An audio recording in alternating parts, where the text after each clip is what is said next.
စီဇန်အသစ်နဲ့အတူပါလာတဲ့ update patch အသစ်မှာ new hero ခက်လျာပါလာပြီ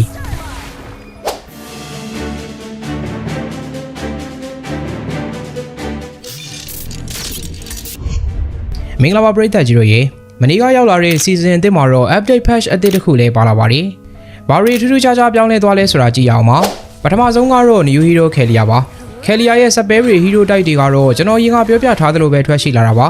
hero guide ကိုတော့နောက်နေ့မှာဗီဒီယိုတက်တက်တစ်ပုဒ်လုပ်ပေးပါမယ်နောက်ထပ်ပြုပြင်ထားတာကတော့အရန်ကျန်းနေတဲ့ Hanzo ကြီး nerf ခံရတာပါပဲ Hanzo ရဲ့ ultimate movement speed ကအရင်က35ရာခိုင်နှုန်းအထိတိုးပေးတာကိုအခု ultimate ဆဆဖွင့်ခြင်းမှာ movement speed 50ရာခိုင်နှုန်းအထိမြန်သွားပြီး2စက္ကန့်အကြာမှာလည်း15ရာခိုင်နှုန်းထိတောင်ပြန်ရောသွားတော့မှာဖြစ်ပါတယ်နားလည်အောင်ပြောရရင် ultimate ဖွင့်ခြင်းမှာအရန်မြန်သွားပြီးတော့2စက္ကန့်ကြာရင်လမ်းလျှောက်ရုံထက်နည်းနည်းလေးပဲပိုမြန်တော့မှာပါ Hanzo ရဲ့ ultimate ဖွင့်ပြီး full stand နဲ့ scale 1 သုံးရင်သွေးပြန်တက်တာကိုလည်း30ရာခိုင်နှုန်းကနေ20ရာခိုင်နှုန်းထိတောင်ရှော့ချလိုက်ပါတယ်ဒီလောက်ကြီးအရန် nerf တာက Hanzo ကိုမြောင်းနဲ့ရောက်သွားမှာဆိုတာကြောင့် Hanzo ရဲ့ ultimate ဖွင့်ပြီးသုံးတဲ့ skill 2ကို enemy ကို skill 2နဲ့ထိတိုင်း energy 20ပြန်တက်စေမဲ့ new effect တစ်ခုတော့ထည့်ပေးလိုက်ပါတယ် energy လေးနည်းနည်းပြန်တက်စေတာက Hanzo ကိုဂိမ်းနိုင်မှာမလားဆိုတာစောင့်ကြည့်ရမှာပါနောက်ထပ်တစ်ကောင်ကတော့ရှေ့ season မှာအရန်ကျန်းနေတဲ့ Melissa ကို nerf လိုက်တာပါ Melissa ရဲ့ attribute movement speed ကို248ကနေ240အထိ short ချလိုက်ပြီးskill 2 damage ထွက်တာကိုအရင် level လိုက်60ကနေ80အထိထွက်တာကိုအခု level တိုင်းမှာ60ပဲထွက်အောင်ပြင်ထားလိုက်ပါတယ်ဒါပေမဲ့ skill 2ရဲ့ကူရောင်းကိုတော့ late game မှာ9စက္ကန့်ကနေ6စက္ကန့်အထိအနေငယ် short ပေးထားလိုက်ပါတယ် Melissa ကအရင်ကလောက်ကန်ရတာတွတ်တော့မှာမဟုတ်တဲ့အပြင် damage လည်းအရင်မထွက်တော့ပါဘူးနောက်တစ်ကောင်ကတော့ buff ခံရတဲ့ Fasa ရဲ့ skill 1 new effect အနေနဲ့ skill 1 ထိထားတဲ့ enemy တွေကိုဘီရှင်းပြပေးမဲ့အမှတ်4မှတ်ပေးတဲ့ effect လေးတစ်ခုကိုထပ်ပြီးတော့ပေါင်းထည့်ပေးထားပါတယ်ဒါပြင် ultimate new effect အနေနဲ့ ultimate level တစ်ခါ up တိုင်း spiritual unit ကို1စက္ကန့်စီ short ချပေးမဲ့ effect တစ်ခုကိုလည်းထပ်ပေါင်းထည့်ပေးထားပါသေးတယ်ဒါတွေမကသေးပဲ Fasa ရဲ့ငှက်ပြောင်းရင်ရမယ့် movement speed ကို135ရာခိုင်နှုန်းကနေ150ရာခိုင်နှုန်းထိတောင်မှတင်ပေးထားပါသေးတယ်။ Fasa ကြီးက damage ပိုကိတ်လာမယ့်အပြင်ငှက်ပြောင်းထားချိန်ဆို movement speed ကလည်းအရင်မြန်လာတော့မှာပါ။နောက်ထပ်ပြုပြင်ပေးထားတာကတော့ Brody ပါ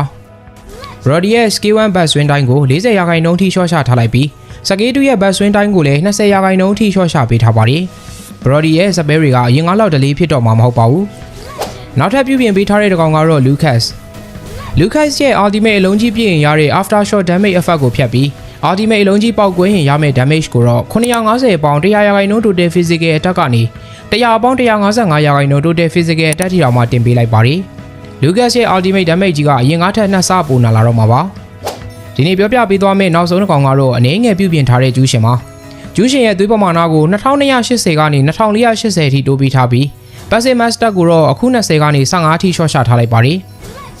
ဒါပေမဲ့စက်တက်တစ်ခုစီကရမယ့်မန်နာပြန်ပြေနှုန်းကိုတော့4ရာခိုင်နှုန်းကနေ9ရာခိုင်နှုန်းထိတိုးပေးထားပါတယ်။ပြန်တွက်ကြည့်ရင်အရင်ကစက်တက်20နဲ့မန်နာ4ရာခိုင်နှုန်းပြန်တက်ခဲ့တာက80ရာခိုင်နှုန်းအထိမန်နာပြန်တက်ခဲ့ပေမဲ့အခုစက်တက်5ခုနဲ့9ရာခိုင်နှုန်းမန်နာပြန်ပြေတာက85ရာခိုင်နှုန်းအထိပဲမန်နာပြေတော့မှာပါ။80ရာခိုင်နှုန်းမန်နာပြန်ပြေတာကနေ85ရာခိုင်နှုန်းအထိပဲပြန်ပြေတော့မယ်လို့ရိုးရိုးရှင်းရှင်းမပြောဘဲနဲ့နားလည်ရခန့်အောင်လုပ်နေပုံကရီးစားဟောင်းလေးကိုတောင်သတိရသွားစီပါတယ်။